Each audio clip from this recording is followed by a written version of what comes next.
Occupational English Test, Practice Test, Listening Test. This test has 3 parts. In each part, you'll hear a number of different extracts. At the start of each extract, you'll hear this sound. You'll have time to read the questions before you hear each extract, and you'll hear each extract once only. Complete your answers as you listen. At the end of the test, you'll have 2 minutes to check your answers. Part A. In this part of the test, you'll hear 2 different extracts. In each extract, a health professional is talking to a patient. For questions 1 to 24, complete the notes with information you hear. Now look at the notes for extract 1.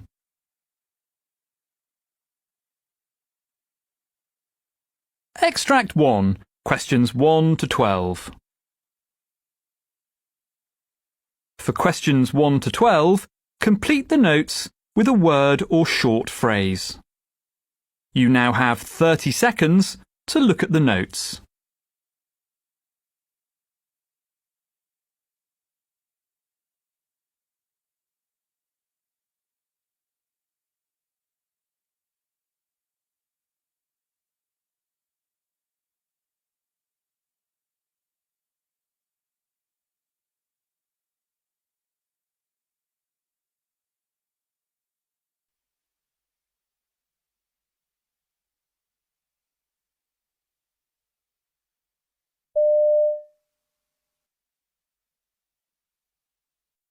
It's good to see you again. Good to see you. And we have already gone through your history and physical. We've decided that you are a good candidate for doing the bilateral fixation, SI joint fixation. That should help you a great deal. That you don't need the fusion, and that we don't need to do a piriformis release. So I think we're ready to go ahead and proceed with that if you're ready. Okay, well, I have done a little bit of studying upon this, and I've got some questions. I wrote some questions down, and I would like you to, if you could explain the surgery to me, exactly what I will be going through and what you'll be doing to me. Sure. The first thing that we're going to do is the morning of the surgery, you're going to go to the preoperative area. And in the preoperative area, Vicki comes in the morning of the surgery, as well as I do too, of course. But she is going to manipulate you and make sure that you feel good and that you're in alignment, in good alignment. Then you're going to be taken to the surgery suite itself, and you'll be on the gurney in the surgery suite, and we will put you to sleep there.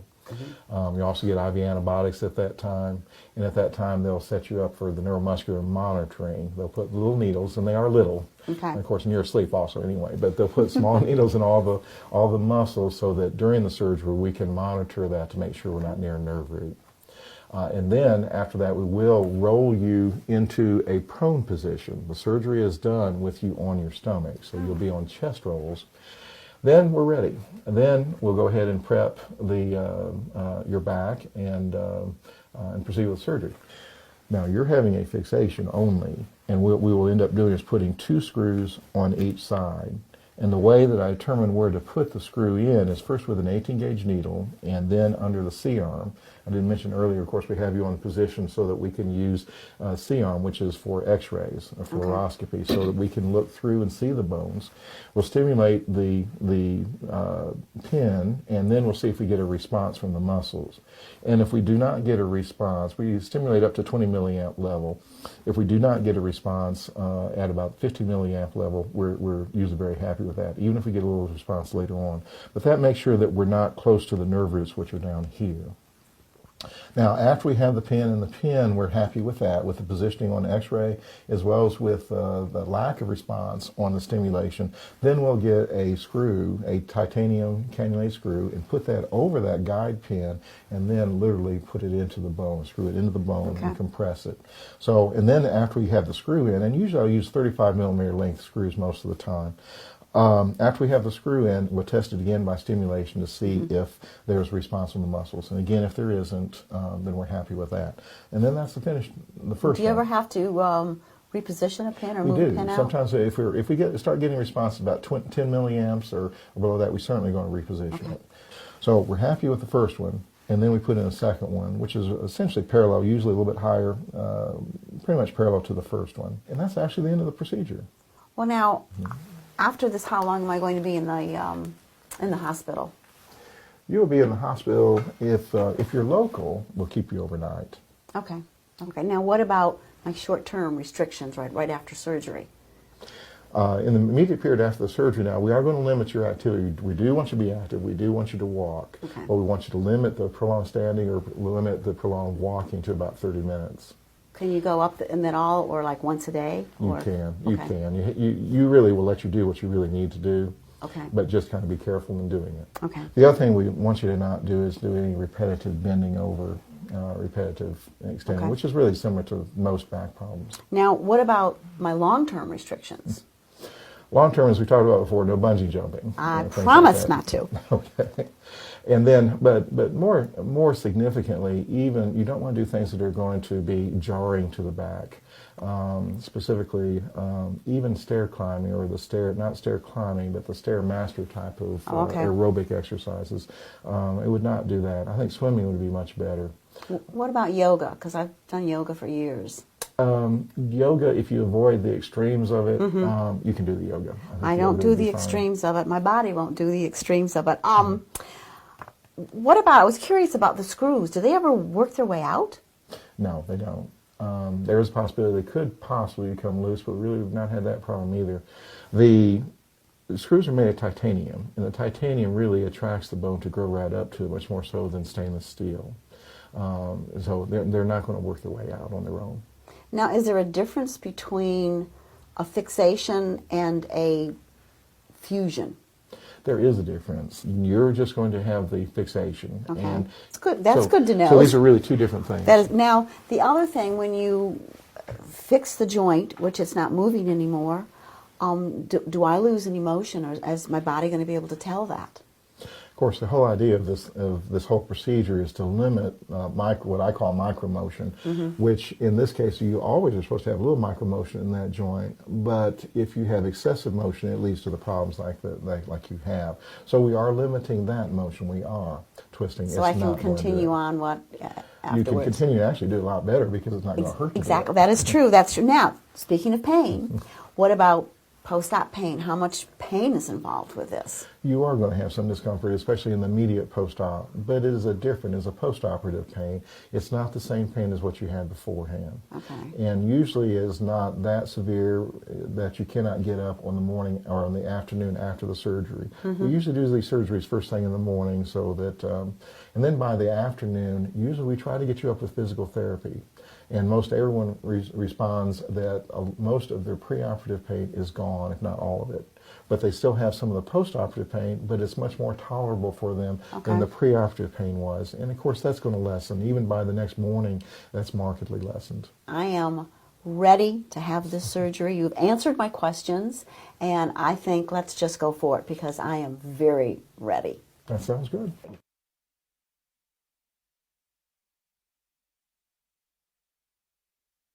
Extract 2.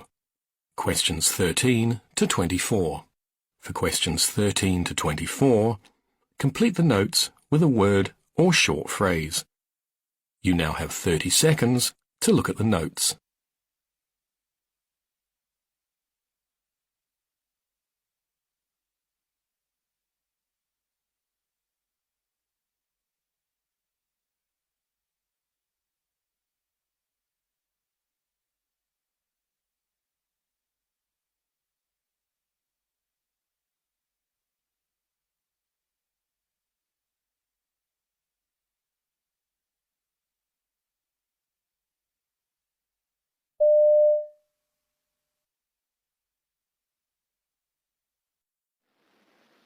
Good morning. I suppose you're George?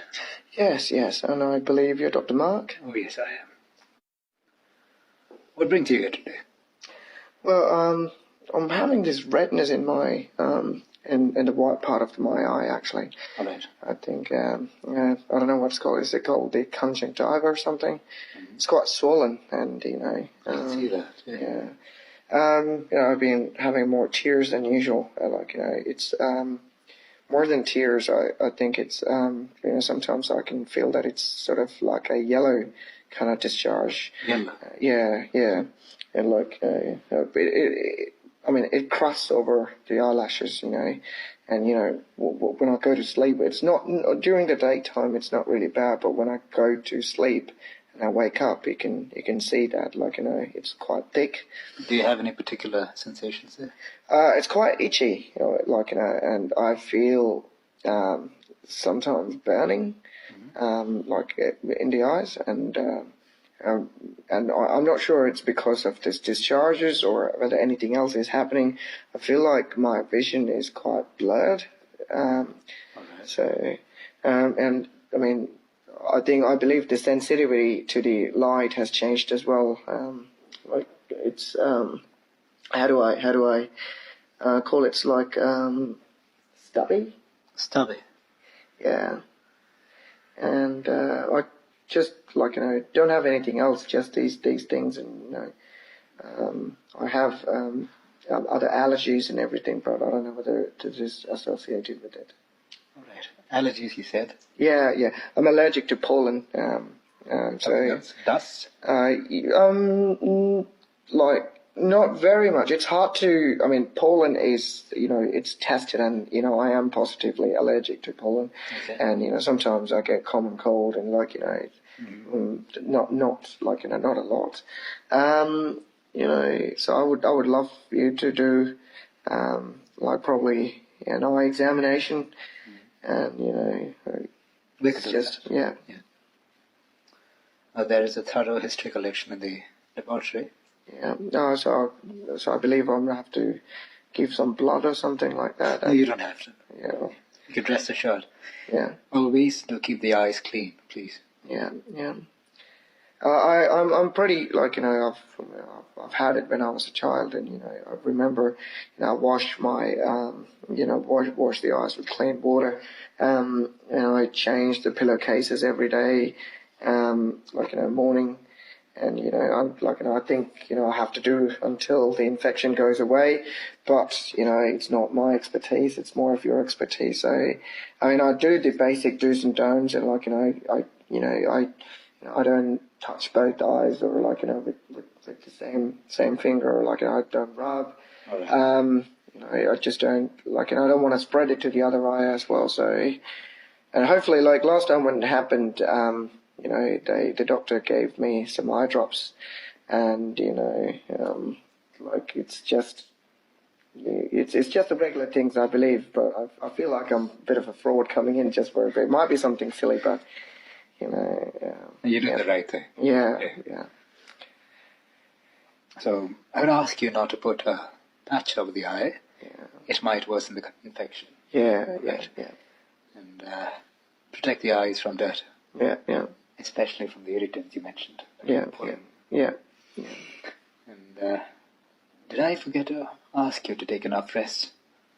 Well, I've not been doing much. I started off using, when it went, on the first day, when it happened, I thought, I'd just, look at it, and I don't want this to go bad or something. So I used an over-the-counter eye drop. I tried it to start with, and now my vision is a bit blurry, so I'm not watching TV or anything. I'm just get a bit of rest. And I'd also ask you to stay away from work for a few days if it's okay. well, that's not really a bad thing. If you're happy to give me a sick certificate. I'm physically feeling really good, actually, but it's just, I don't think it's safe as well. I work, in a chemist as well. I'm not a pharmacist, though, actually. I just, just read scripts and things and assist a pharmacist. So I don't think it's safe enough with this condition. I should work. So,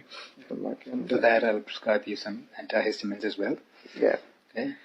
Yeah, so I think that'll be good. I'll probably take some rest and take the medications. And do you want me to see me next week, or just you want to know how it goes, or How about in 4 days' time?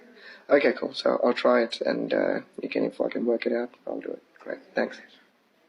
Nice meeting you, Doc. All right. Cool. Yeah.